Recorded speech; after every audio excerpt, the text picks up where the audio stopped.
Hi, I'm Harshi and I'm a preacher of art. Today I'm going to teach you how to paint the Almond Blossoms by Van Gogh. And as I teach you how to paint this step by step, I'm also going to tell you the emotion and beautiful story behind this beautiful masterpiece. In this video, I will be using my Himi gouache paints, but please feel free to use any colors of your choice. Along with your colors, you will also be needing a palette, 2 jars of water, a rough cloth, and 3 round brushes. The biggest one would be of the medium size, and then you need 2 detailing brushes for the details. Van Gogh used to love the spring seasons and all the flowers that came with it. And he had a special place for almond blossoms in his heart since they were the first to bloom in the season. To him, almond blossoms were a sign of new beginning and new life. They were a true declaration of purity and beauty. He created this painting back when he was in Arles. If you would like to create this painting, the tutorial is in the descriptions. The surface that you see me painting on is an artist's grade watercolor notepad. The reason I love using them is that they are glued from all 4 sides, which prevents my paper from curling when I'm painting. And the paper is made with 100% wood pulp and is of 300 GSM, which is perfect for my paintings. Now coming to the painting that we're going to recreate today, the almond blossoms. Google Arts and Culture has archive of detailed images of all the beautiful paintings, and it has been my go-to website for references since it allows you to zoom really deep in and see all the details of the images.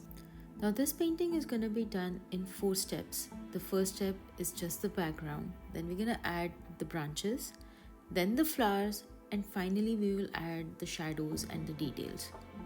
Whenever painting with gouache paints, always start by generously spraying your paint with water.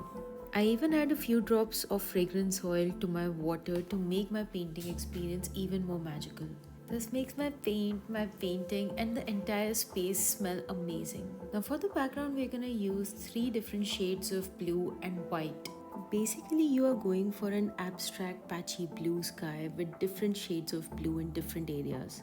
Place all of these colors in one tiny space so when you are mixing, the colors mix naturally and you get different shades of blue in a more natural way. And now using your medium brown brush, you will start painting your entire background.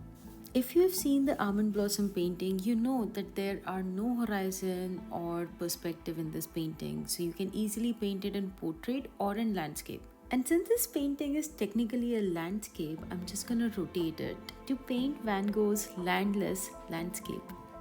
Gouache paints are relatively dry and chalky, so you have to add some water to bring them to a consistency of a melted ice cream or like a shampoo. Using the lightest blue that you can create, using lots of white and just a touch of your lightest blue, start painting your sky. Remember, in this painting you want to see the textures, so don't worry too much about blending your color completely. Make sure to alter your color just a little bit after each patch. Try adding a dot of a different shade of blue or maybe more white, and then go back into your bright blue sky.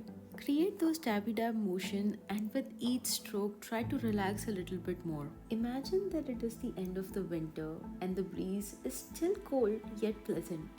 The sun is finally out and you are lying on the grass under the almond tree looking up at the sky soaking in the warmth of the sun.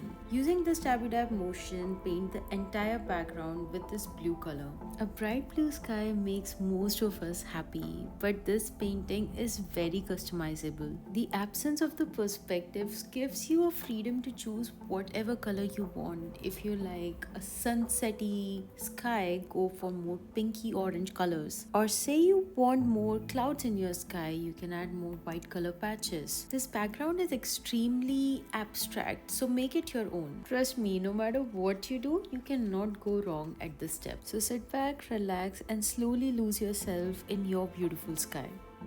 Once you're done painting the entire background, you will allow it to dry completely.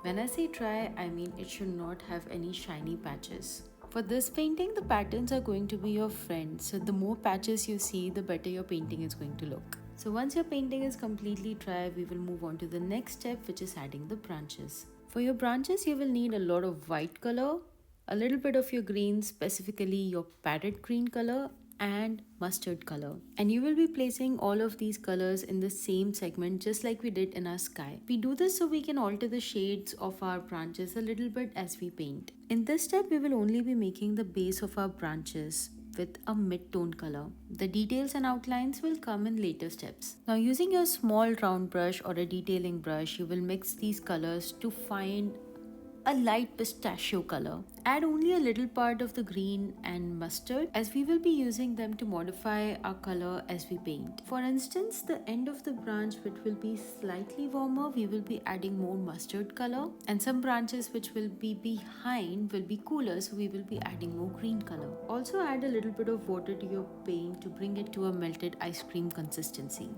Now here are the few tips when you're painting the branches. First, you're going to hold your brush like a pencil or a pen, and you have to hold it perpendicular to your paper. And then using zero pressure, start making your branches. The branches will be thinner at the top and thicker at the bottom, and they will be branching out in a Y shape. The ends of the branches will appear warmer in color, so add more mustard color into it. And the branches which will be closest to you will be darker in color, so lesser white and more green. While painting the branches, you can refer to the original Van Gogh painting, or you can just go with the flow. Take your time with each branch and give it a lot of love. The almond tree tends to have branches with lots of curves and folds, and most of the curve bear the sprouts of almond blossoms. Some of your branches will also be overlapping each other, so remember to change the color of that branch just a little bit to show that distinction. For example, the branches at the back can be slightly lighter than the branches up front. And last but not the least, remember to keep breathing and embrace the happy accidents. If nothing else, you can always cover up with bunch of almond blossoms. We are painting today to enjoy ourselves, and the painting itself is just a happy byproduct. Van Gogh created this painting as a gift for his newborn nephew. He wanted this painting hung in his nursery above his crib. The almond blossom symbolized the start of spring, the start of new life for Van Gogh. And that's why this painting made the perfect gift for the new baby. I love how these backstories give a deeper meaning to otherwise unemotional paintings. Come to think about it, the almond blossom and the sky have multiple meanings and no meaning at all. But it is through the letters that Vincent van Gogh and his brother Theo exchanged that we get a deeper insight into their thinking, their life, and inspirations. Did you know the baby was actually named after Vincent van Gogh? And he grew up to inherit all of his unsold paintings. And he was the one who established the Vincent van Gogh Foundation and later the Van Gogh Museum, because of which we are all aware of his beautiful paintings today. Once you're done with all of the branches, you will move on to painting the flowers, which is almost entirely white in color. But before you move on to the flowers, make sure that everything on your painting is completely dry. That will ensure that the color on the bottom doesn't get reactivated, and also that we get beautiful opaque white flowers. And talking about the opaque white color, you need to add little less water for this step. And we will continue using the detailing brush even in this step. While continuing to hold your brush perpendicular to your painting, make only one tiny petal at a time. To ensure that you get tiny and precise petals, make sure that you are painting only with the tip of your brush and not the entire shaft. Generally, almond blossoms have 5 to 7 petals, but these flowers will also be inclined in certain angles where you would be able to see only 2 or 3. So make sure that you make all the flowers with different number of petals to ensure that they look natural and seamless. Try avoiding painting over the same area again and again, otherwise the colors on the bottom will get reactivated. So with lots of love and care, just using the tip of your brush, make one petal and one flower at a time and move on. To continue the natural toning in our painting, just like we did in the sky and also in the branches, with this white color we will be switching and altering it a little bit to make our flowers look more realistic. For example, in some of the flowers you can add one tiny bit of green to your white. So 99% white and only 1% green. And in others, you can do the same by adding a little bit of pink color or yellow color to your white. These subtle variations will help symbolize the shadows and the life of the flowers in a very natural and easy way. Did you know that when Van Gogh was painting this painting, he was actually admitted in an asylum? And most of the paintings that he did over there had a little bit of a sad undertone. But when he found out that his brother had a baby, He wanted to make a painting devoid of any depression. He wanted a painting that was just happy. Maybe this was his way of shielding his nephew from all things depressing. These branches and the blossoms would sieve all the depression and only shower happiness on the newborn baby.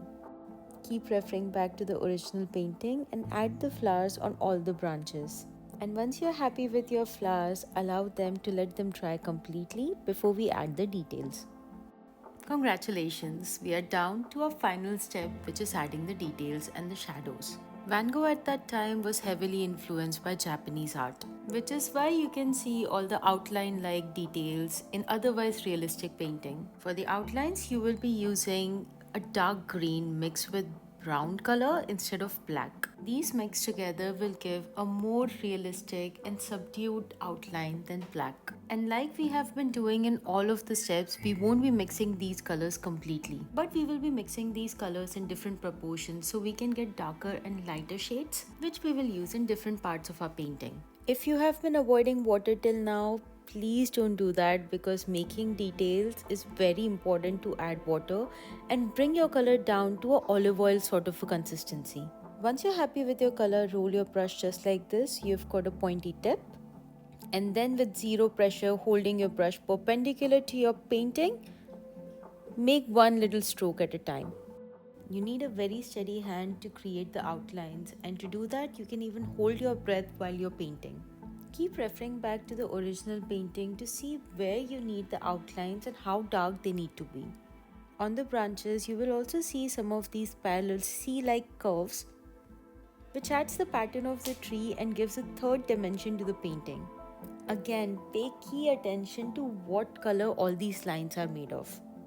Also, pay attention to the direction where they are moving. So take your time observing and recreating these beautiful details. And while you're doing this, don't forget to enjoy the process. You can spend as much or as little time doing this step. Just remember, the more details you add to your painting, the better it is going to look. And with that, this beginner-friendly fine art tutorial has come to an end. I hope you enjoyed it as much as I did. And please follow my channel to see more art tutorials like these. If you have any doubts, please don't hesitate to leave them in the comments. And also, if you would like me to decode and teach any other painting, leave them in the comments as well. An almond blossom painting makes for a perfect gift for any newborn child, just like Van Gogh did for his nephew. I would never be able to finish my painting because I will keep adding the details. But for now, thank you so much for joining me, and hope to see you next time in a next video.